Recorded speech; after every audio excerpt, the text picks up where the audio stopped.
এত এই যে 16-17 বছর, 15 বছর, 16 বছর, এই যে এত গুম খুন, এরপরে যে আম, চাঁদাবাজি, মানুষের লুটপাট, ধ্বংস, গণহত্যা, হ্যাঁ, এরপরে বাংলাদেশের বিরুদ্ধে ষড়যন্ত্র, এত কিছু করার পরে তোরা কিভাবে কিভাবে তোরা আওয়ামী লীগ করস? আওয়ামী লীগের নাম তোরা মুখে নেস? হ্যাঁ, তোদের লজ্জা শরম আর তোদেরকে কি বলা? তোদেরকে মানুষ যেহেতু কিছু বলে, তোদের তো লজ্জা শরম তো বলতে কিছু নাই। আর তোদের মুসলমান তো দূরে কথা, তোরা তো মানুষের কাতারও পড়স না। তোদেরকে তো মানুষ বললেও ভুল হবে। হ্যাঁ,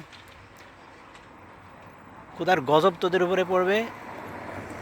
এমনি তো তোরা অভিশপ্ত এক খোদার গজবের মধ্যে তোদের উপরে আল্লাহ লানত এবং গজব তোদের উপরে আসে, মানুষের অভিশাপ আছে।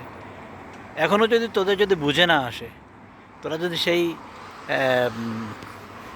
গণহত্যাকারী এবং সেই গুম খুন হত্যাকারীর সাথে এখনও যদি তোরা যদি সেটাকে যদি সাপোর্ট করো, সেই আওয়ামী লীগকে, তাহলে তোদের ব্যাপারে আর কিছু বলার নেই। এক তো তোরা অভিশপ্ত, তোদের তোদের প্রতি আল্লাহ লানত এমনি আছে। তোদের ওই যেরকম তোদের মা বাপ অভিশপ্ত, তোরাও সেই অভিশপ্ত।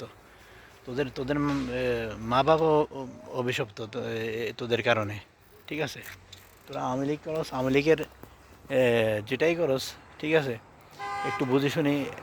কমসে কম এখন তো তবা করার সময়, এখন তো ইয়া করার সময়। হ্যাঁ, এখন তো সঠিক পথে আসার সময়।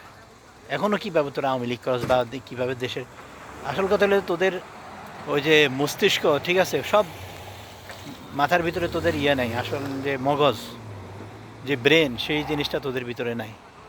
আল্লাহবাক তোদেরকে ওইভাবেই ধ্বংসপ্রাপ্ত এবং ইয়া ওই যে অভিশপ্ত একটা জাতি আছে না, সেই অভিশপ্ত তোরা জাতি। তোরা আওয়ামী লীগটাই একটা অভিশপ্ত জাতি। তোদের মা বাবা তোদের কাছে, তোদের যারা আওয়ামী লীগ করস, তোদের তোদের কারণে তোদের মা বাবা অভিশপ্ত।